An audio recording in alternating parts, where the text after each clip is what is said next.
बिहार के बाद अब झारखंड में बड़ी सियासी हलचल शुरू हो गई है। दावा किया जा रहा है कि यहां मुख्यमंत्री का चेहरा बदलने वाला है। बीजेपी सांसद निशिकांत दुबे ने दावा किया था कि झारखंड के मुख्यमंत्री हेमंत सोरेन की पत्नी कल्पना सोरेन उनकी जगह ले सकती है और अब मौजूदा घटनाक्रम से निशिकांत दुबे के दावे को बल मिलता हुआ दिखाई दे रहा है। दरअसल दिल्ली के ठिकाने पर रेड के बाद हेमंत सोरेन गायब हो गए थे। इसके बाद वो मंगलवार को अपने रांची स्थित आवास पर पार्टी नेताओं के साथ बैठक कर रहे हैं। बैठक में उनकी पत्नी भी मौजूद दिखी।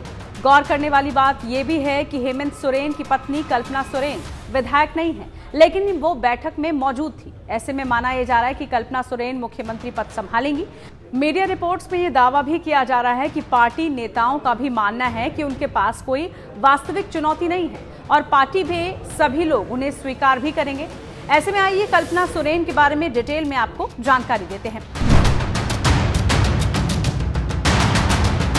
कल्पना सोरेन ओडिशा के मयूरभंज के एक व्यवसायी परिवार से ताल्लुक रखती हैं। उनकी मां एक होम मेकर हैं। साल 1976 में रांची में जन्मी कल्पना ने एक निजी स्कूल में पढ़ाई की और रांची के एक सरकारी कॉलेज से ग्रेजुएशन पूरी की। उन्होंने 7 फरवरी 2006 को हेमंत सोरेन से शादी की और ये जोड़ा 2 बच्चों के माता पिता है। कल्पना सार्वजनिक मंचों पर कम ही नजर आती हैं। वो एक निजी स्कूल चलाती हैं और एक व्यवसायी महिला है। हालांकि उन्हें महिलाओं को सशक्त बनाने वाले कार्यक्रमों और बच्चों के लिए आयोजित कार्यक्रमों में गहरी दिलचस्पी रही है। उन्हें अक्सर ऐसे समारोह में देखा जाता है। कई लोगों का यह भी मानना है कि राजनीतिक परिवार में शादी होने की वजह से अगर उन्हें नेतृत्व करने का मौका मिलता है तो वो झारखंड की राजनीतिक हालात को संभालने में सक्षम हो सकती हैं। गौर करने वाली बात यह भी है कि हेमंत सोरेन की पत्नी कल्पना के पास करोड़ों की संपत्ति है। यह जानकारी खुद हेमंत सोरेन ने अपने चुनावी हलफनामे में दी थी।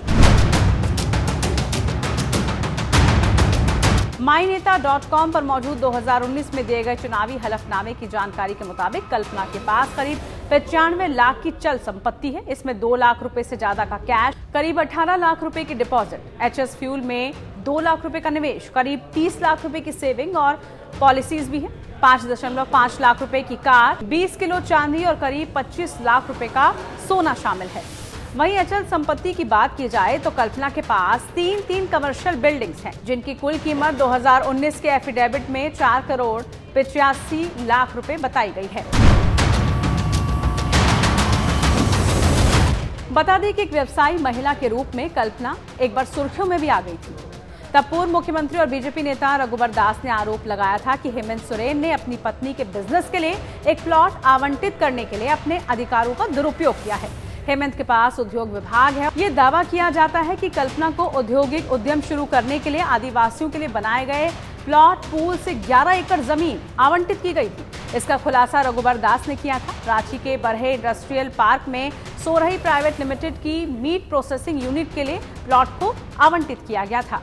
इस सोहराई प्राइवेट लिमिटेड की मालिक कल्पना सोरेन है। रघुवर दास ने आरोप लगाया था कि प्लॉट आवंटन भ्रष्टाचार निवारण अधिनियम की धारा 13(2) का उल्लंघन है। अब आपको ये भी बता देते हैं कि आखिर हेमंत सोरेन के जेल जाने की आशंका के बीच कल्पना सोरेन के सत्ता में काबिज होने की चर्चाएं कब शुरू हुई। दरअसल झारखंड मुक्ति मोर्चा के विधायक डॉक्टर सरफराज अहमद ने साल के आखिरी दिन अचानक निजी कारणों का हवाला देकर इस्तीफा दे दिया था और उस समय ऐसा कहा गया था कि कल्पना सोरेन के लिए आगे का रास्ता बनाने के लिए सरफराज की सीट को खाली कराया गया है। ईडी की जांच के बीच हेमंत सोरेन को लेकर बढ़ती अनिश्चितता के बीच हो सकता है कि अब कल्पना को जल्द ही मुख्यमंत्री बना दिया जाए। अब जो भी हो, इसकी जानकारी लेकर हम आप तक जल्द पहुंचेंगे। फिलहाल इस वीडियो पर अपनी राय कमेंट बॉक्स में जरूर बताएं और इस तरह के और भी इंफॉर्मेटिव वीडियोस देखते रहिए और साथ ही हमारे चैनल को सब्सक्राइब कीजिए और आप बने रहिए टाइम्स नाउ ऑफ भारत के साथ। नमस्कार।